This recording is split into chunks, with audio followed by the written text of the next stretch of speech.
for joining us here at the Warsaw Security Forum. I want to get a sense from you, not just about what's happening, obviously, with Europe's support of Ukraine, but also the broader conversation about the defense of Europe.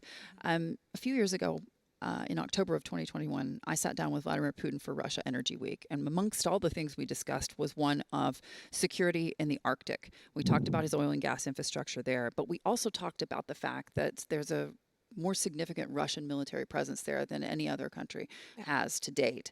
How concerned are you by the fact that Vladimir Putin essentially has control of the Arctic? Well, first of all, I would say that there is this common vision now with a little bit of worries, but there is this common vision of keeping the Arctic as low tension area. So we always say, low tension in the high north. And I believe that, that is still the case. But I also recognize that we cannot be naive and just continue to say low tension, if it develops in a way where that's not, the reality. We have the Arctic Council, which is extremely important. Now, that's not really functioning on the highest level because we are not inviting, the foreign minister of Russia to the table.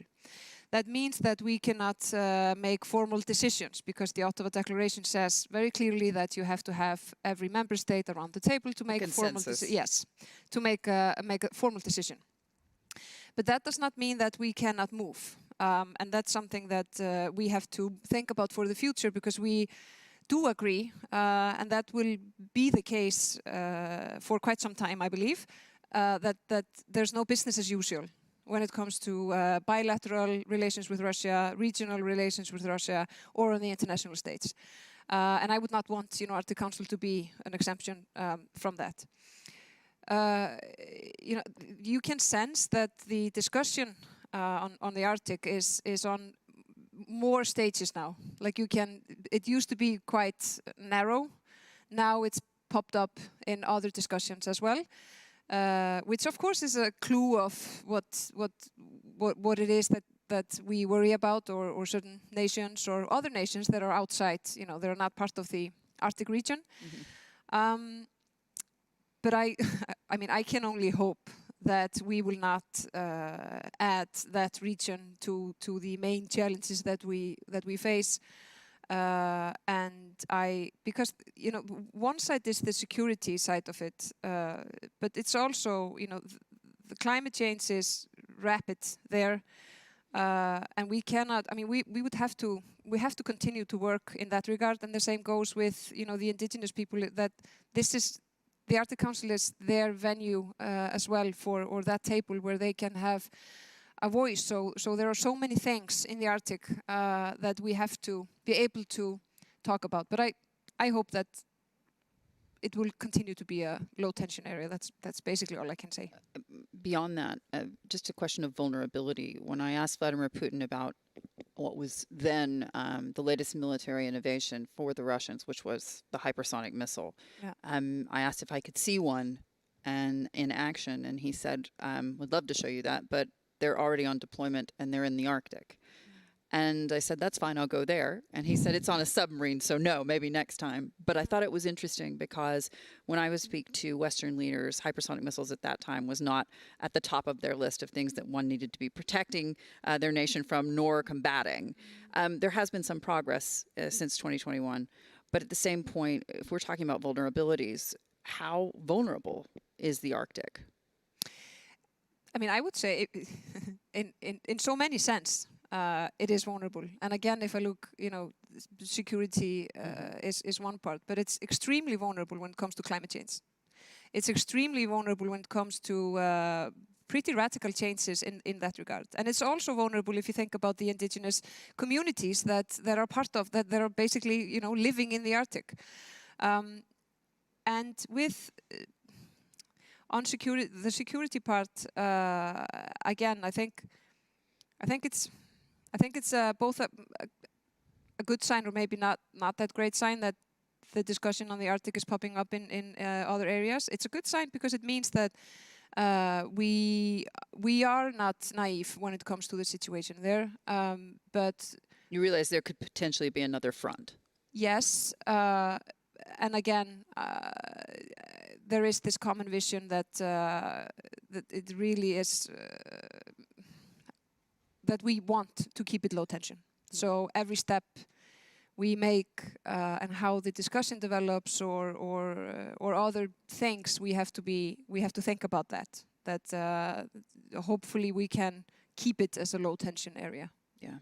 Tell me this, from your perspective, when you look at what's happening in Europe as a whole today, several elections, many of them not going necessarily the way that those here at the forum would wish in terms of the support of democratic values, the support of European values, a lot of pro-Russian sentiment that we're seeing in places from Georgia to Slovakia and elsewhere. Even here in Poland, there's some discomfort about what these new elections could bring. Are you worried that we're going to lose the support for Ukraine that we've seen in terms of the finances, not just the weapons? I can say that I'm worried, yes, because I'm worried in general that we are somehow moving in the wrong direction on so many fronts. And, you know, for a person of my generation, you know, I was basically promised that the things that are happening now in my continent would just not happen again. Like, we would have so many things to worry about and figure out and many challenges, but this old-fashioned, brutal war in the continent was not, you know, very high on the list. And it is all interlinked. And that's why I think it's so extremely important to also talk about the values. Because this is not only a war on, you know, internationally recognized borders. This is also a war of values. And you see that when you listen to Zelensky, when you listen to the government, when you listen to the Ukrainian people, that they are fighting not only for their land, but also for the society that they have made a decision on becoming and wanting to be a part of this European family and also within NATO and all of that. So I do worry, but I also believe that, you know, this is literally a moment where we can decide in which direction we are going. That means that we have to speak up. That means that there is no, you know, business as usual, but there is also no politics as usual, and there is not the diplomacy as usual. And I think we have to be courage enough to, you know, think outside the box, speak up, talk in a clear sense, and also allow ourselves to talk about these values, to somehow connect it to the things that we are doing and asking our, you know, people within every society the support, or at least that they tolerate the fact that we will continue to support Ukraine until its victory.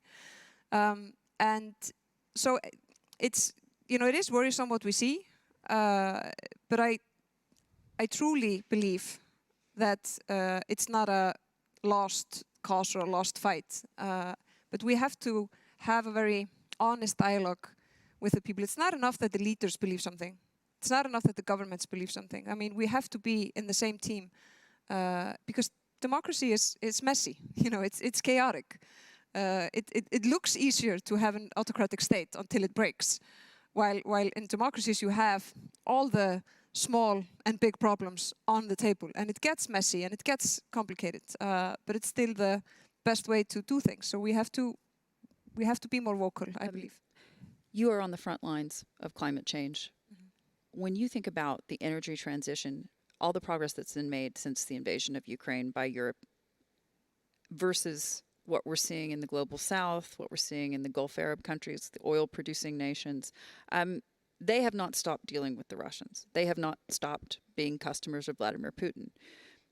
To your mind, does that set back not just the West, but the world on climate agenda? Because there needs to be a bigger conversation about democratic values within that climate change conversation, no?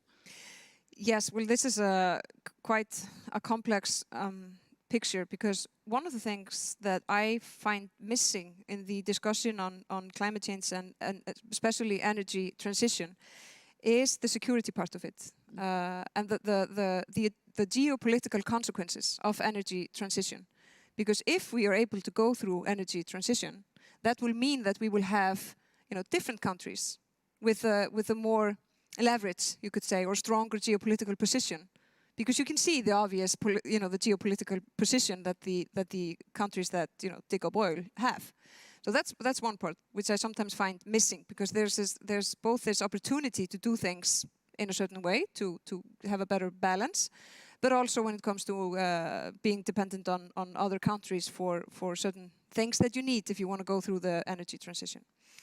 And in regards to the fact that we see, our global partners doing business with Russia, I mean, I think